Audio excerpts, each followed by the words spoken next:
Welcome to the show, everybody. Joseph Robert, the fantasy football counselor, continuing on with the impact series. Today, we're talking about Derrick Henry and his fantasy football impact, value, and outlook going into 2020 fantasy football. Very important show, and I'm doing the impact series because I want you guys to have an educated guess and an opinion and all the facts laid out for you when you are considering acquiring any of these players for fantasy football 2020. So at the end of every video, I give you guys my final verdict on whether you should or should not draft this particular player.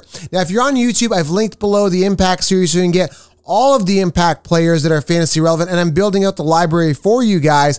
And of course, guys, make sure you guys follow on audio if you guys are on YouTube, and if you're in the audio, listening on audio, make sure you guys follow on YouTube to get the visual aspect of this. But I've linked Spotify below. Make sure you guys are following on Spotify. So if you're on the go, you can get this small amount of information, these short bits of information full of content on the go, okay? Very, very important, guys. I want to make sure you guys crush fantasy football. So I'm taking the extra time to make these impact series because I think it's very important that we lay out the facts for you guys specifically instead of saying, hey, these guys finished on top last year, draft them again. That's not how I roll. You got to think outside the box, and that's how you dominate fantasy football.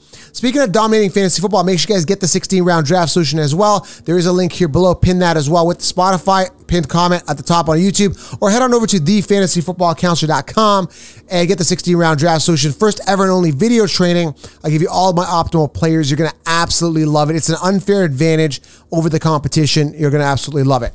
All right, so let's dive into Derrick Henry. Now, I want to give myself a pat on the back, give myself the accolade of seeing this before everybody else. Last year, everybody, and I repeat, everybody had Derrick Henry outside the top 10, except for me, the counselor. So I'd like to, take full credit on that. Yes, thank you. I appreciate it. All right. Thank you. Settle down now. All right. So I want to take full credit for that. And I want to tell you that why I drafted Derrick Henry back in 2019 in the second round, I was getting him for great value, by the way, is because the ceiling was high. He had talked to, because I watch all the offseason stuff. I watch their social media. I look at trends. I look at what they're doing. I look at the whole picture. I saw that he was really turning it on in 2018, at the end of 2018. This was the same thing that I saw with David Johnson in 2015 before he broke out in his 2016 year. And I said, you know what? This guy's going to crush it this year. He's an absolute monster. And I saw 2019. I'm like, how can I avoid Derrick Henry? The guy's an absolute beast. So I said to myself, I got to get this guy. I had him I think top 5. And again, people thought I was crazy. Why would you go for Derrick Henry? Because he's a monster. He was a workhorse monster, and they were going to utilize him. He also talked to his mentor, Eddie George, who said you had to impose your will on defenders or your career is pretty much done. You got to really, really step it up. So Derrick Henry did, and he did with significant fashion in 2019, leading in attempts with 303 attempts above all running backs. And that's one thing I look at is the volume. I love volume, okay? When you look at rushing yards, crushed it there, 1,540 rushing yards, and touchdowns, 16 touchdowns. And 2 touchdowns receiving, not the greatest, but he's not really a pass catching back. Still managed to get 24 targets and 18 receptions. And that's kind of been the knock for him in PPR because I'm a PPR monster, and that's what I talk about is 1-point PPR. The knock has always been with Derrick Henry is that basically he doesn't catch the ball. But if you get 20 touchdowns and run for 5,000 yards, it doesn't really matter how many times you catch the ball because you're going to make up for those points just in sheer volume of yardage and touchdowns, okay? So when I'm looking at Derrick Henry, I may consider him first overall, okay? A lot of people are going, yeah, Christian McCaffrey. And Joe, you're saying Christian McCaffrey is going to decline, but Henry also had a pinnacle year. Why aren't you saying Derrick Henry is going to decline?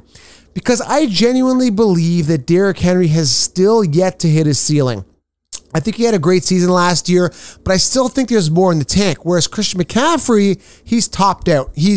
That's it. Another reason is that Derrick Henry, his offense is similar. In fact, I think they acquired an O-line man to help him as well. They drafted an O-line guy in the early rounds, so that's going to help him. And they've got Tannehill coming back. It's a similar type of offense. So not too many changes in regards to personnel on the field. In regards to Christian McCaffrey, you got a whole new quarterback. That's going to definitely change the dynamic of the offense. They're going to be focused a little more on the pass, adding Robbie Anderson. So Christian McCaffrey, not as exciting. But when I look at Derrick Henry outlook, I'm still seeing a solid season. Now, again, the whole theory of what goes up must come down. I will tell you this, and this is the honest truth. I'm not as high as, I obviously am because he's ranked higher. I don't know how to kind of word this to you guys. I was more giddy and excited about him in 2019 than I am in 2020 because I was the guy that saw that big ceiling boost. So now it's kind of like, okay, he's already, proven himself. He's been strong. He's been solid. That's another thing, contract. I got to get back to that. He's already proven himself, so his jump won't be as significant as drastic. It's kind of like to be expected. That's why everybody's riding him this year. The mainstream consensus are riding him, whereas last year I was like the only guy riding him and saying, hey, you got to draft him. Now everybody's on that train. So the spike won't be as high up, and that's kind of that excitement factor is gone. But going back to the contract, the guy that's been performing on an optimal level, still not paid that mega contract, so that tells me that he is not as hung over on that contract, similar to CMC, who's been incentivized, which I should have mentioned in his impact video. Now I'm thinking about it. Yeah, that's another reason why I'm not drafting CMC first overall. He's got the contract hangover where he's got the mega contract, whereas Derrick Henry doesn't. So that tells me that this guy is still hungry. So that's another incentive on why you want to consider Derrick Henry. He's just one of those guys that, like, I just don't feel he's ever going to get the respect unless he does what he did last year again. And I think he does that again this year, okay? So, the verdict on this, I'm going to weigh this out for you guys. Definitely consider him first overall. The only reason you may not is if you do go CMC, you have a little more bargaining power for trade. I don't like CMC first overall. I'd rather like Saquon, but I would take Derrick Henry above CMC as well going into 2020 fantasy football. Verdict is top 1, top 2, pick him up, grab him, put him on your roster.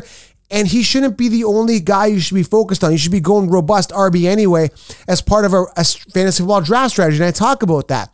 This is why it's very, very imperative and very, very important and crucial that you guys are subscribed. And I appreciate the thumbs up. It means the world to me, by the way. And leave your comments below. I get back to as many people as I can because my podcast, and I'm not trying to be biased here to my podcast, but it's the greatest fantasy football podcast ever made. I got to say it. When you're the greatest, you got to say it. And that's the bottom line. And I say it not to be cocky and arrogant and not to put anybody else down, which I'm kind of doing anyway. And the bottom line is here, this is the honest truth, is that I'm giving advice that's not cookie cutter. Because my mission, I don't care how bad it sounds or how it looks, my mission is that you guys win. Last year, I sounded like a crazy nut saying, hey, Landry over Odell. And people are like, you're crazy, Joe. How can that even be possible? Because, guys, I looked at the situation. I looked at, Landry having the rapport with Baker, him maxing out at 149 targets. They were telling you Odell was a top 5 wide receiver. Draft him in the first round is what they said. And I'm like, how is that even mathematically possible? If you need to be a top 5 wide receiver, you need at least 150, 160 targets. How are you going to get that when the top receiver with the Browns was Landry and he maxed out at 149. This is a similar type of situation I'm talking about with when you look at DeAndre Hopkins going into this year. You got to look at 2020 fantasy football and say, hey, Hopkins, for him to succeed, he needs 150 plus targets. And we had Larry Fitzgerald max out at 109. That's weird. And Fitzgerald's still there, and so is Kirk, who had about 107 targets. So there's 220 targets almost gone right there, and they're still there. So how is Hopkins going to get an additional 150? Where are they going to pull that out of? Right? Unless Kyler gravitates to him, and I could be completely wrong, which, again, mathematically doesn't make sense either. So the point I'm trying to make, going back to Derrick Henry and my verdict here, is I look at ceiling, I look at upside, I look at situation, I look at contracts, I look at volume, I look at opportunity, I look at the team, I look at the offense, I look at the O-line, I look at the entire package. I don't look at him and say, hey, this guy finished on top last year, I got to draft him on top again this year. That's not what it's about. I also look at ADPs, I look at value. If I can get Henry in the second round, I would. But you can't. You got to get him in the first top 5 picks or he's pretty much gone. I love Derrick Henry. I like him more than Christian McCaffrey this year. I think the ceiling is higher. I still think there's more left in the tank. I still think that the ceiling is still there to reach more touchdowns, more volume here. I know it seems like a lot with 1,540 rushing guys. That's phenomenal. But remember, everybody hated this guy last year. They're like, no, don't draft Derrick Henry outside the top 10. I was the only guy who had him top 5. So Derrick Henry, love him first overall, but I'd probably give the slight edge to Saquon Barkley. Then I'd consider going Christian McCaffrey because, again, you don't want that contract hangover, okay? So Derrick Henry, final verdict, draft him with confidence, but draft him as part of a robust RB strategy. And what is a robust RB strategy, guys?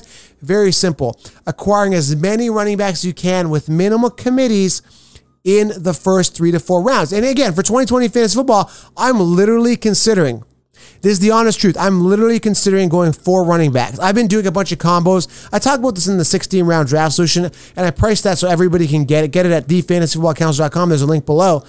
But again, when you're looking at fantasy football draft strategy and robust RB strategy, I'm honestly considering going 4 running backs. So I may go Saquon, come back, get Gurley, go Fournette, go David Johnson. Or I may go, Derrick Henry, Josh Jacobs, Fournette, Gurley. It depends on the ADP, right? Gurley's typically going second round. That's a bad example. But maybe Montgomery as your RB4, or Cam Akers as your RB4, okay?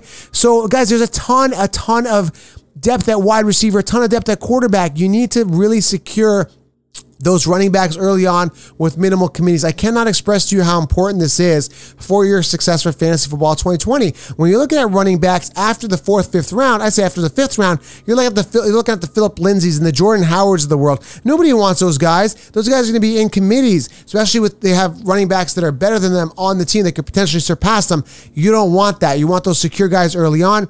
Derrick Henry is one of those guys, but make sure, again, for your depth, for your security, for your backup plan, is you always back up. Because, again, first rounders have been known to bust. We know that. I know that. You know that. So always implement a backup plan for a backup plan, okay? To wrap this up, guys, again, smash the thumbs up. Means the absolute world to me. Subscribe and follow on Spotify here below, link below. And of course, leave a comment. I'm going to interact with as many people as I possibly can. And there you have it, guys. Fantasy football impact, Derrick Henry, outlook, verdict. Love him. Ceiling is still high. Make sure you target Derrick Henry. The guy's an absolute beast. Why wouldn't you, right? And again, incentivized. I hope this guy gets, I really genuinely, from the bottom of my heart, hope Derrick Henry gets a mega contract because he deserves it. This guy has been, he just hasn't been on the radar for a lot of people. Just like Kenny Galladay. He's one of those guys, it's not a big name. He's super talented, but just doesn't get the love that like an Odell gets, who is the most overrated wide receiver in history. But that's besides the topic, okay? Derrick Henry, love him for fantasy football 2020. Acquire him, ceiling's high as long as he stays healthy. And I will see you guys in the next video.